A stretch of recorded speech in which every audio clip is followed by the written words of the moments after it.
There are a lot of misconceptions about Mexico, and unfortunately, due to a lot of misinformation and bad stories and stuff from the press and media, Mexico gets a pretty bad rap. And because of that, a lot of people don't even consider the idea of moving to Mexico, retiring in Mexico, visiting in Mexico, or even living in Mexico. But I'm going to tell you something. We've been here for now 3.5 years, and Mexico is amazing. It will blow your mind. So in today's video, I'm going to share 8 surprising benefits that I've experienced since living here in Mexico, more specific, Merida, Mexico. Number 6 is gonna blow your mind. So stay tuned for these 8. All right, so number 1, Mexico, man, they have some of the most amazing, incredible cultural festivities and celebrations and parties and happenings going on. It's almost like they're on vacation or holiday like every week. There's always something going on. And I'm not talking about just your regular everyday Cinco de Mayo type thing. I'm talking about big celebrations and festivities like the Day of the Dead, regional celebrations, traditional music and dancing. Folks is always dancing in the streets. I mean, there's literally always something happening. They're living and breathing cultural experiences every single day of the week that you become a part of. I mean, this is embedded in the culture. This is literally how they live. They're not just out there hosting events for spectators. This is how they roll, man. The folks here are so friendly. They're so nice. They're so welcoming. And these events are generally so colorful, and they're grand, and they're big, and they're amazing, and they're awesome, and lights and music. And I mean, just the other day we were out at the state fair that came to town for a month, and I think today was the last day of the fair, and they had concerts and festivities, and when we're just waiting to get on the rides, people in the streets just dancing and just having a good time and twirling and spurling. So, and many of the events that they have here are free. Like this fair was super affordable. Anybody can afford to go to the fair and literally have a blast, get on all the rides, eat the foods, and try all the different stuff that they had. So, I mean, it was amazing. So if you're here and you're bored, it's because you're not doing enough. You're not researching enough. You're not digging enough. You got to participate, join some of the local Facebook groups, not expat groups, but the Facebook groups that the locals are participating in, and you start to get inside information to what's actually happening. And like I say, and there's all these different towns, and each town might have their own festivities and own events, because like I say, there's a lot of regional stuff that happens in Mexico. So that's one of the biggest surprises and one of the things that I love, because I like going to these things and just watching and looking, observing and participating and whatnot. So that's number 1. Number 2, the cost of living advantage is it's amazing. I mean, I talk about this all the time. Just imagine being able to cut your living expenses by 50, 60, or 70% without sacrificing your quality of life. In fact, your quality of life actually improves. And in many Mexican cities, I mean, you can literally rent a beautiful apartment, a home, a townhouse, or whatever, enjoy good quality food and meals, and live very comfortably for a fraction of what you'd spend in the United States or Canada or Australia or wherever you're from. Utilities, for the most part, are very affordable. And in other parts of Mexico, your electric bill would be extremely low because of the climate, and many places don't even have air conditioning units in it because they don't need it. And so imagine what happens to your electric bill. Instead of paying $100 or $200 a month like you would in the States, now you might only be paying $25 every other month. So your money simply goes further. And so, I mean, again, you're not sacrificing or giving up safety, and we're going to talk about safety in, further down on the list, but you actually get to save money and enjoy a good quality of life. Number 3, flexible entrepreneurial environment for folks that want to start their own business. I mean, Mexico offers a surprisingly supportive environment for digital nomads and entrepreneurs. For example, they have a lot of co-working spaces throughout just where I'm at. And so, and Merida is not as big as some of the other larger cities in Mexico. So co-working spaces are going to be significantly cheaper here than what you would spend in the United States. Also, starting a business, you can, depending on what you're into, your cost to start up is very low. A young lady that I know opened up a holistic type shop. And I mean, she got this beautiful building for like $390 a month, big giant glass front, plenty of space. She was able to put like a massage table in there, a big concierge welcome desk for people to greet people when they come in. She had a separate area in the back. She had storage space to highlight the products that she was selling. And like I said, a big open window space where the natural light can come in and all of that. It's amazing. So startup costs to start a business is significantly lower. If you need to hire people, guess what? The salaries are even less, much less than what you would pay to hire somebody in the States. So if you need an assistant or a personal assistant or virtual assistant, you'll be able to get them significantly less here. So you can actually afford to start a business and you won't have to make as much. So for example, if you have a business that you started already in the States, and let's say you're making only, let's say $2,000 a month, and you're still having to maintain your job so you can keep things running. Well, guess what? You can live quite well on those $2,000 a month, dish the job, live here, and still have money left over so that you can focus on your business 100%. So entrepreneurs from the States, that people that are starting businesses and they want more time to focus on the business, they're able to move here and be able to put more time and effort in the business because they were able to ditch the job because the business is making them enough money where they can live on here, and that living on that income would not have been possible in the States. So, I mean, and there's larger cities, man, larger than Merida, which is where I'm at. Cities like Guadalajara are becoming major tech hubs, rivaling Silicon Valley in terms of innovation. So you really got some options. Number 4 really surprised me. It's just not that it was a surprise. You don't have this in the United States, and it can kind of set you back. And when you see it firsthand, it's like, wow, this is what life is like. So number 4, human to human connections. I mean, family structures in Mexico tend to be much more interconnected. You know, for example, you generally have multiple generations living in one house, or oftentimes you'll see these compounds where they might have 3 or 4 homes on the property and the whole family all live on the compound. So they live together, which in a sense, this kind of creates a support system that many people from more individualistic cultures like ours find refreshing. You know, for example, there's a deep-rooted respect for your elders. You watch the news in the States, you see people walking up on folks, punching seniors in the face, slapping them, pushing them down, trying to knock them out, robbing from them, stealing from your elders. And that just ain't something that will fly here. You do that to an elder, these folks will beat you down in the streets. You know, try and snatch some old lady purse, it ain't going down. You know what I mean? You better hope the police get there before they kill you. You know what I mean? They just don't play with that. And so, like I say, there's a deep respect for elders and a sense of community that goes beyond nuclear family structures. So it's amazing to see it. Even when you go to the grocery store, they have lines set up specifically for elders. In the States, we just have them for folk that might be, I don't even know if we got a line.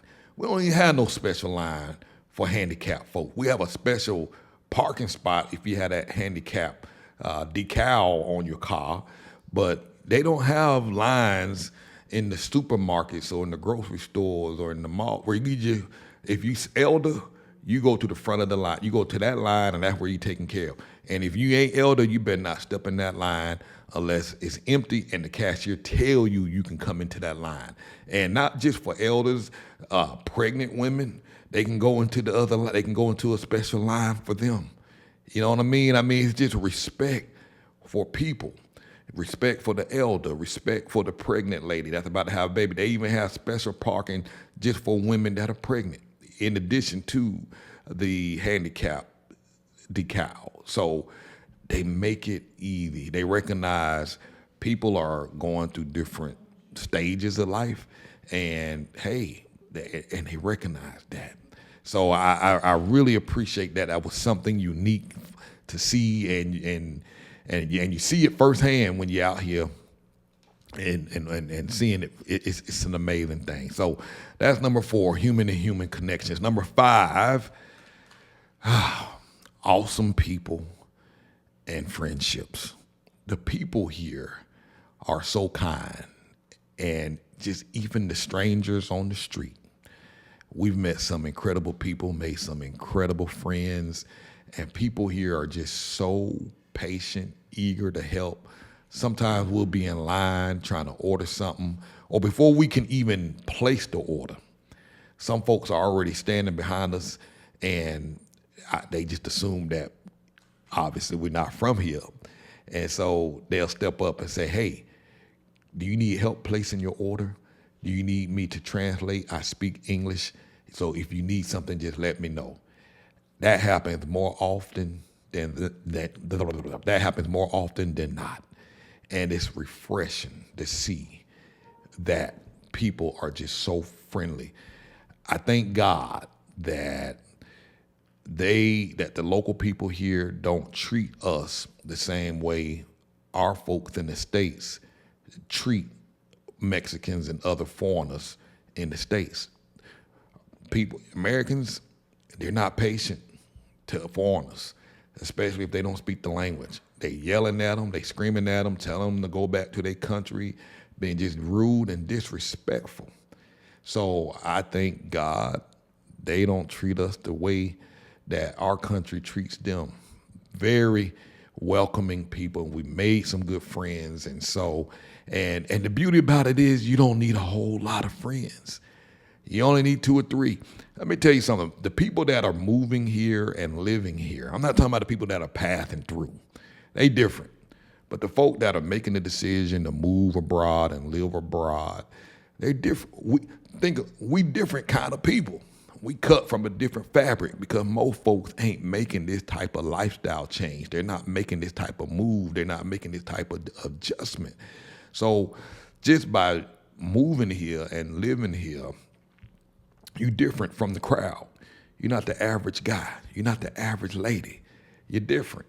And so you get to meet these different people that you share a commonality, you share a common bond, you share a likeness, and we're all kind of cut from the same fabric. Now, you're going to have your exceptions. There's some folk that come here and they just nasty, hateful, mean, bullying type, and not so pleasant to be around. And so you got to learn to discern who you should roll with and who you shouldn't roll with. And again, you don't need a lot of friends.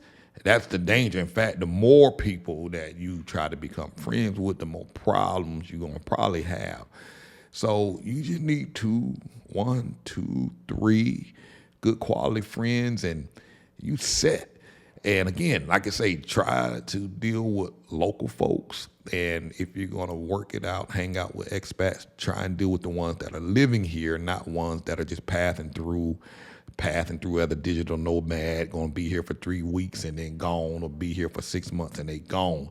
Because once they start leaving, you're going to miss them, and you're going to be like, you're going to feel like you're missing out on something, and you're going to want to hit the road too. So be mindful of that. So number 6, delivery and on-demand services to your home. I talk about this in some of my other videos. It's amazing what will come to your house, what will be delivered. Need medicine? You send a message on the app, or write a message and say, hey, I need this, that, and this. And they bring the medicine to your house. Typically there within 15 to 30 minutes, hour at max, you got your medicine. Now, for most medicines, you don't need a prescription. You just call them or write them and say, give me this. And they got your blood pressure medicine. They got your ointments. They got hell, they even sell the little diabetic shot that folk be trying to get. They got they got all the medicines. You just call and it's on the way. And not just that, if you have pets, and you don't feel like going to the vet, because oftentimes many folks don't have a car, the vet will come to your house. He will come to your house. He will give your dog the shots. If you wanted to get your dog neutered or spayed, they'll come to the house, pick your dog up, take them back to the vet, do the surgery, keep them there until the medicine wear off, and keep them there until I think they keep them overnight. I can't remember. Keep them there, and then they bring them back to your house the next day or the same day or whatever. So the vets come to your house. Imagine how much quality of life you have when you don't have to be chauffeuring around the dog. And the services where they come groom your pets at the house, same thing they have in the States. But the vet coming to your house is common. You don't have to go find that. Labs and blood work. So if you need some blood work done, you're not feeling well, the doctor will come to your house. He will give you a check over. And if he needs to order some lab work, the lab technician will come to your house and they'll draw the blood. Need an x-ray done, they'll come do an x-ray. They have a portable x-ray machine. They do ultrasound at the house. I mean, it's amazing. You don't have to leave home. It's convenient. Order snacks right now. If I want to just order me a soda and a bag of chips, I go in the app, my stuff will be here in 15, 20 minutes. I can order. You like the popcorn from the movie theater? You can go on the app and order the popcorn from the movie theater, and they'll bring the popcorn to you from the movie theater. So you like them Cheetos popcorn, like that caramel popcorn, they'll bring it. Anything you want, a 2-liter soda, a little regular bottle of soda, a can of soda, they bring it to the house. And another thing that I like, Craigslist in the States is a big thing. You go on there, you find stuff that people are selling. Well, Facebook, the opposite of that here is Facebook Marketplace is used primarily for almost everything that people are selling.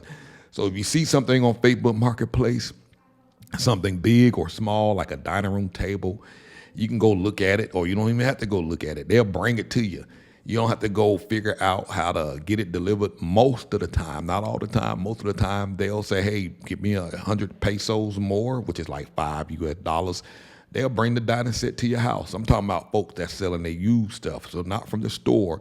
For example, last year, I think it was last year, Christmas, one of the kids wanted the iPhone. So I ordered the iPhone. Well, not ordered, just went on Facebook Marketplace. Somebody was selling it. And one of the common things they'll say is, hey, I'll bring it to your house. There's no, so you can look at it. There's no obligation to buy. There's no pressure to buy. If you want it, you buy it from me. If you don't, I leave, and that's that. And so we bought an iPhone, bought a used iPhone, bought a used PlayStation, or was it an Xbox? I can't remember. They brought it to the house. They plugged it up to make sure it was all working, put all the game controllers in, put all the batteries in. Like, you want it, or if you don't want it, they take it away, and that's that. You can do that with anything: microphones, cameras, washing machines, printers, whatever you want. Most of the time, they'll bring it. And the smaller stuff, they might be like, give me an extra 30 pesos, I'll bring it. 30 pesos is like $1.50. They'll bring it. Don't even make sense to go get it when they gonna drive it over here. You know what I mean? So that right there, number 6, has been my favorite thing. Again, surprising benefits that I've experienced since living here in Mexico. The next one, number 7, is just better mental health overall. It took me a while to adjust to some of the ways that things are done. Took me a while to adjust to some of the cultural norms here, like people not showing up when they say they're going to show up, the way folks drive, and it will test your nerve. One of the things Mexico, everything they like is paperwork. They love everything, paperwork. Everything requires paperwork, and paperwork, they love that paperwork. Some of this stuff would drive me crazy, but over time, and it took me about a year and a half to kind of learn to relax and learn to calm down, not let that stress me out. Because if you tell me you're gonna be in my house at 3 o'clock, I expect you to be there at 3 o'clock. And they don't show up. They might not show up until the next day, or they might not show up until 3 days later, and they don't even call you. So you're always rushing to get back home so you can make the deadline, meet them on time, and they don't show up. And so I just learned this to kind of roll with the flow. And I would be mad. I'd be telling them off, and they'd be like, tranquilo, calm, relax. It's okay. It's not serious. They honk your horn. People honk the horn. Nobody's throwing the bird at you. Nobody's angry or aggressive because you honk the horn. They honk the horn when they drive in the car. They don't even look at you. It's a non-issue. You accidentally bump somebody. Nobody's saying excuse me because it wasn't done on purpose. It's just everybody just moving on about their day. So I've learned to calm down. I learned to be more relaxed. Learned not to rush. Back in the States, you're always on the go. You're always rushing. You're always on the ready. Here, nobody's on the ready like that. And so you have to learn. You have to learn to calm down. You have to learn to relax. You have to learn to be at peace. And because of that, I'm relaxed. I find myself nodding off. Even Robert talked about Robert.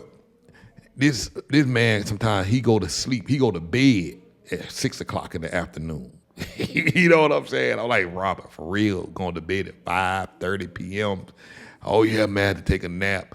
You really learn how to calm down, relax.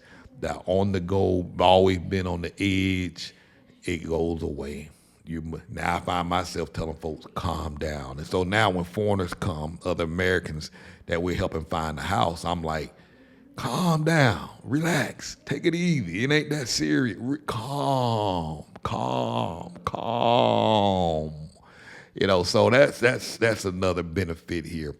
And last but not least, the safety factor here, Merida. This place, number 8, is very, very safe. That's one of the benefits of living in this particular part of Mexico. Merida, Yucatan State, not to be confused with the Yucatan Peninsula, because parts of the Yucatan Peninsula is not safe. But here, Merida, second safest city in all of North America. North America consists of Canada, Mexico, and the United States, and it is very safe. I have been all over the city, every square inch, all hours of the night, on every street, every road, walking, and it's not unusual. And Robert has said this in some of the videos. We've been driving through neighborhoods at 2 a.m, and it's not unusual. Again, it's not unusual to see a lady walking her dog at 2 a.m. in the morning down a street that looks shady. One of the recent videos I posted of an apartment that was selling for $300 a month for everything. A lot of people were like, oh, beautiful place, beautiful apartment, but that neighborhood looks a little sketchy. Well, let me tell you something. Sketchy looking neighborhoods is not the same and does not equate to a safety issue like it does in the States in many cases. The lady that moved into that house, I talked to her earlier in the week, and she's like, Cortez, I be walking up and down the road all hours of the day, all hours of the night, and not once have I felt unsafe, uncomfortable, and there's generally a whole bunch of other folk walking those streets, and this city is just safe. Safe whether you're a single woman, whether you have teenage kids running around, because I got my daughters here, they running around the city all hours of the day, and at night, I don't feel uncomfortable. They go to Centro on their own, which is the equivalent of downtown. It's a very, very safe city. And not just Merida, there's other parts of Mexico that's very safe. And so we live near the beach, 30 minutes away, 25 minutes from the beach. We can be downtown, and there's a few other beach towns close by. And we oftentimes hop in the car. We drive 2 and 3 hours away to the other smaller towns that are a few hours away. Stay over there, hang out over there, shop over there, eat over there, walk over there, do everything. And not once have we ever felt unsafe again. Now, many of these places, when you go further out, there's going to be far fewer English-speaking people, but, man, everybody is still friendly. They're very anxious to help. and it's an amazing thing to see. So those I just wanted to share. I mean, I got a whole lot more. If you'd like for me to share some more, let me know in the comments and I'll share some more. But for those of you all that are currently living here in Mexico yourself, please in the comments share some of the benefits, some of the surprising benefits that you've experienced since living in Mexico. Post that in the comments, share that so other people can hear firsthand from other people that are actually here and living here. A lot of the misinformation comes from the media. It might be a one-off thing that happens, and the whole country gets blamed for it. That's like talking about, oh, they shooting up in Chicago every weekend, and Chicago's unsafe. I mean, think about it though. There's millions of people that live in Chicago. However, there's a small segment, small part of Chicago where that violence happened. If all of Chicago was bad, nobody'd be living there. But the whole Chi-town gets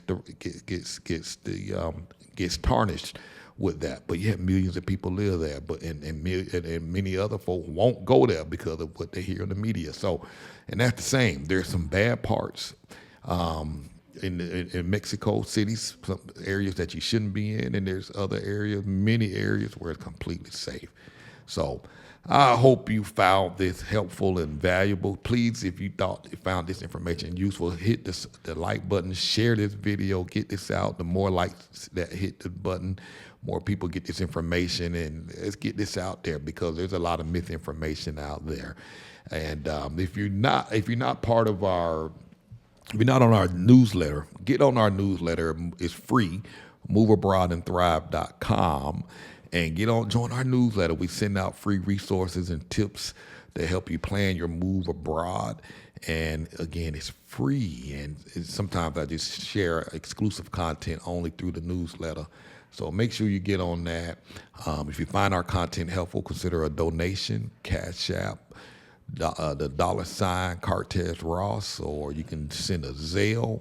The Zelle is my email address, cartes@cartesross.com. There's also a donate link on the website, moveabroadandthrive.com. Join our VIP and get exclusive information. There's an Ask Cartes section there. You can ask me all the questions you like. Generally respond within 48 hours. So join membership, and hey man, I hope you found it helpful. Thank you for watching. Have a wonderful and blessed day.